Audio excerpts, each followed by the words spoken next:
remember. The 5th of November, the war with the banks we fought. We know of no reason why the war of this season should ever be forgot. Anonymous and their companions did much of the scheme derive to shut down the banks and elitists. No more may they deprive 9,000 proxies our ships outflow to force the bank's overthrow.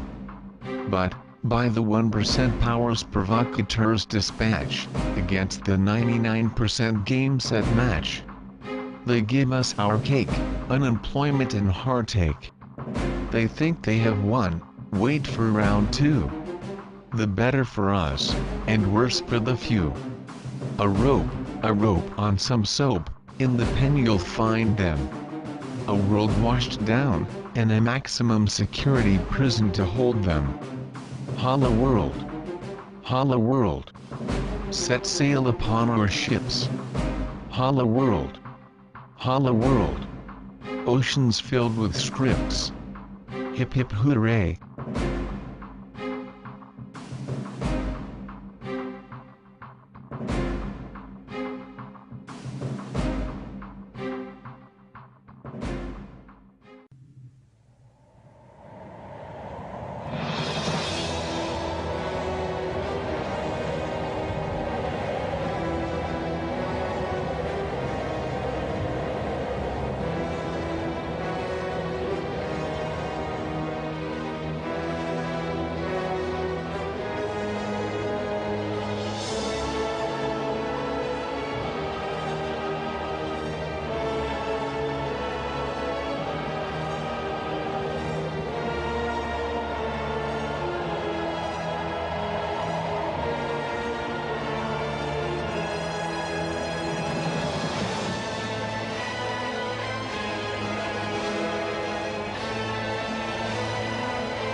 Greetings, fellow autonomous beings. We are anonymous. We live at an amazing time, for we are living through the awakening of the planetary mind. The internet and the mobile phone allow real-time flow of information to a growing proportion of the planet's population. Our individual minds are akin to brain cells. The internet provides the function of augmented memory and synaptic connection between us. Social media sites such as Twitter and mobile phones facilitate real-time interaction.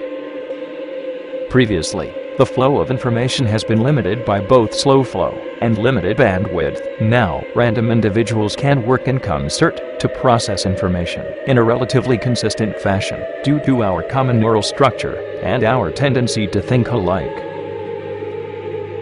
Our present forms of governance are sorely lacking in true representation and are rife with corruption. Most of our democracies are two-party dictatorships. Even those that have a more diverse representation are distorted by the lobbying of the banks, corporations, generals, and the unduly influential. This leads us to contemplate the redundancy of government. People now have the ability to decide for themselves how their collective will is to be exercised. It is now possible to evolve a direct form of new democracy. The resultant outcomes for governance are extremely interesting. The overthrow of tyrants in the Arab world is but the start of the adjustments that will flow from this new dynamic. We can now outthink those who would hold on to power, those whose cowardice and fear has led them to greed and violence, those who would hold us back from the changes that must be made, fearing that their power will evaporate from their very hands. For it will. We can think openly and free, while they, in their conspiracies of control, are forced more and more to protect their secrecy, in doing so, hampering their own ability to function effectively. If those that have grabbed power were a little smarter, they would do as the British and some other monarchies did in the coming of old democracy. They would give weight to the wishes of the people. Those that did so retained some respect, some privilege, and their heads, unlike the French, who lost theirs on the guillotine, and the Russians, who precipitated the horror of the Bolshevik. As this process expands and becomes more integrated, we will find there are outcomes of which we cannot yet conceive. How exciting! We are the people of the all-seeing eye, the amorphous council of autonomous beings. We are anonymous. We are legion. We see what you do.